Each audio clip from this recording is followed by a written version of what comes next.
The chronic disease co-care model is a co-payment scheme.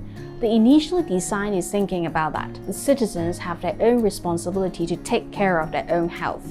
So that's why we want to have a co-payment system so that they actually are taking the responsibility of taking good care of themselves.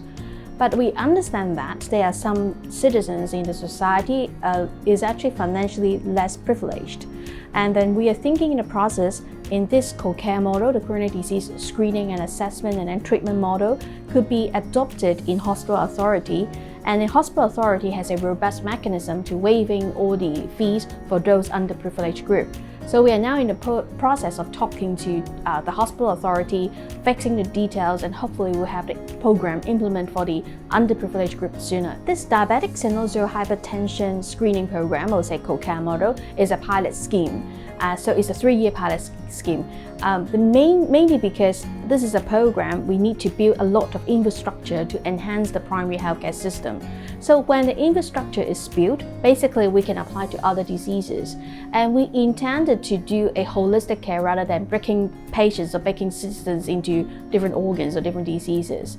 But in short, the answer is yes. When the system is there, we would like to roll out to other chronic diseases. There are many in the world, like hepatitis, particularly in Hong Kong, or even mental wellness. And that's so we have a plan to do that.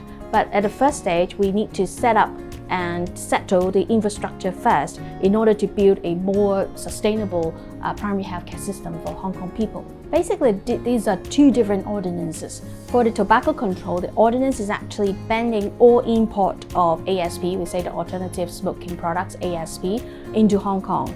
The other is the import and export ordinance, which is talking about exemption, expand the exemption of this ASP in a designated transshipment process.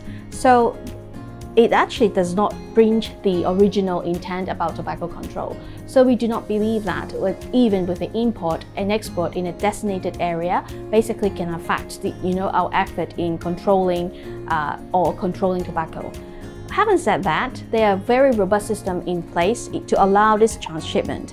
So for those companies who want to do this transshipment, they have to be registered under the customs, all the tracking system, how they do the packaging, and also how they transport these products either by sea or actually by air should be actually under tight control and monitored by the customs. So that's why we think that they are actually inbuilt system to prevent the leakage of this kind of product to the society, to the community for our people. That is the consultation document, very important one. Citizens can actually scan this 2D barcode, which is also on the screen right now, before 30th of September. And this is a survey, and so the citizens can express their idea about how Hong Kong should control tobacco. In either way, supply, attractiveness, or how to say cessation of smoking, that kind of stuff.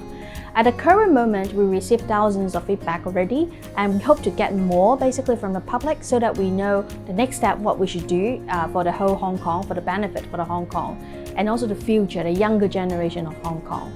And then after collecting all this feedback, basically we will analyze it and to see which is the direction that is more adopted by the public.